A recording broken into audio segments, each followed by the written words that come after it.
Welcome to Whispers to a Bride, where we talk about the stuff no one else is talking about.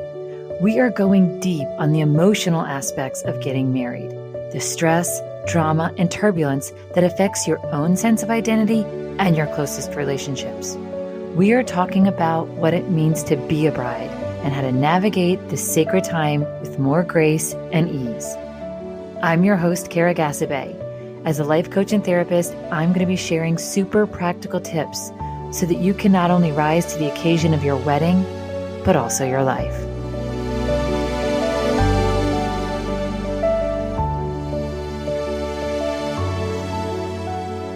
Hello, hello.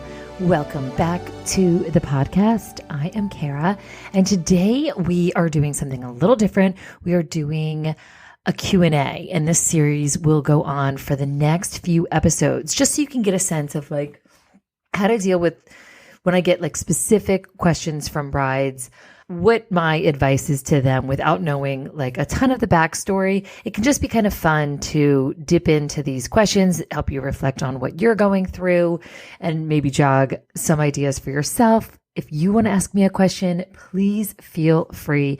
Hop on Instagram at Kara, the Bridal Coach, and ask me your questions. I do a Q&A on every Monday, but anytime. I love your questions. I might even dedicate a whole episode to it. So this week's questions are about sort of how do you focus on your personal energetic feeling as you are navigating both your engagement and your wedding day. One is more about the spotlight and the other is about just really savoring this beautiful and sacred time of the engagement period. So I hope you enjoy this Q&A. And like I said, don't hesitate to ask.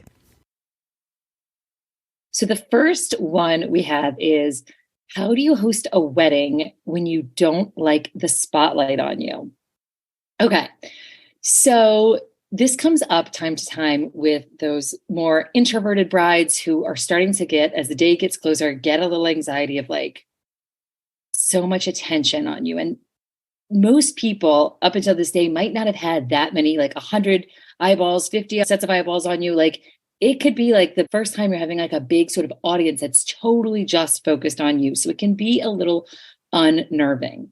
Hopefully you can start to think about it like this bride is doing. Think about it ahead of time. Let's sort of plan for it and then kind of warm up to the idea the more you think about it. So I think the worst thing to do is like walk down the aisle and then have that panic moment of like, this feels really gross to have all these people staring at me. So I think one of the most important things to do is really a lot of visualization work around, okay, what is it going to be like?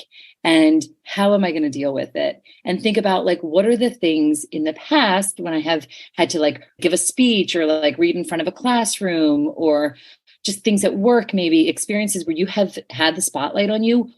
What worked to calm your nervous system? Because really that's what we want to get to, is just getting yourself back in your body, get yourself calm so you're not in your fight or flight response, which is going to then make you miss your whole moment. And that's what we don't want, right? So whether you're putting your hand on your heart, whether you're practicing some sort of breathing exercise, like 7 in, hold for 2, 9 out, or whatever, like little kind of body focus things that you can think of to really get back in your body so that you don't just like kind of go up into your brain and like kind of get disembodied.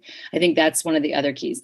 And then I think it's so important just to start training your thoughts around this. Like, okay, is it that the spotlight's on me in this critical way? Like I'm under an investigative lamp, or is it that it's support on me and that it's love on me and that it's attention and affection in a really good way? And so just keep on like thinking about like, these people are here. Why? Because they love you. They support you. They want to honor you. They want to celebrate you. They're not here to like, your inner critic might be like, does my dress look good? We should have done this.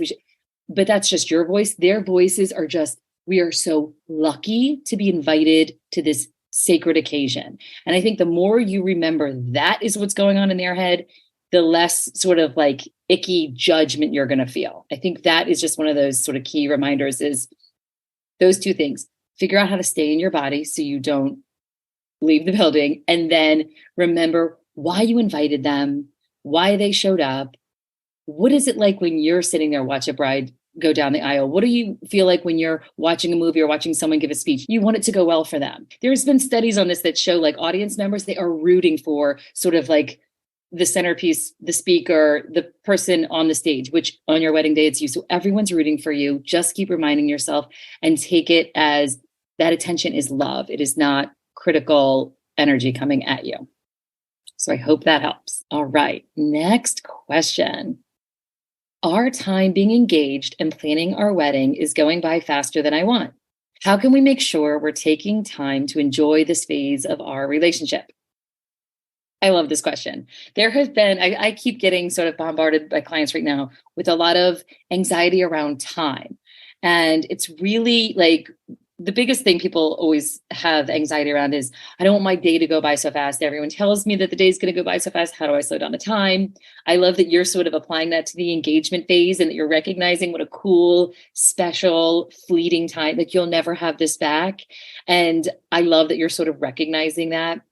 And it's like I was telling a bride who was worried about the day up. There's no way to really slow down time in the way we want to. Like, we can't be like, wow, that felt exactly like 6 months. And I feel like it doesn't work that way, right? Time feels so different depending on how we are engaged with whatever we're doing. And usually when we're at our happiest, most sort of elevated, excited, it feels like it goes faster. So instead of trying to slow it down or grab it and fight time, I love to just think about like just going deeper with some of the moments, right? Because the way that our brain's going to look back and at this won't be to feel the whole 6 months all at once. It's going to be these moments that really pop up and that we keep in our narrative. So think about like, what are some moments that you can just like really like milk for all their worth, right? So adding more intention and more focus on some of these moments will then make them like, oh, remember that time that like we tasted the cake, or remember that like anything you do, try to like really amp it up and be intentional and don't just have it like, oh, another thing on our to-do list, but to be like, this is the moment, right? And pull each other into the moment the best you can. And that's going to help really crystallize it because it's about the depth, right? We want to just create some meetings where there was a lot of depth. And I find too, like with families during this engagement time, it can be like, let's fight over the band or let's argue over whose culture is, but like, just stop and like ask your parents about their weddings.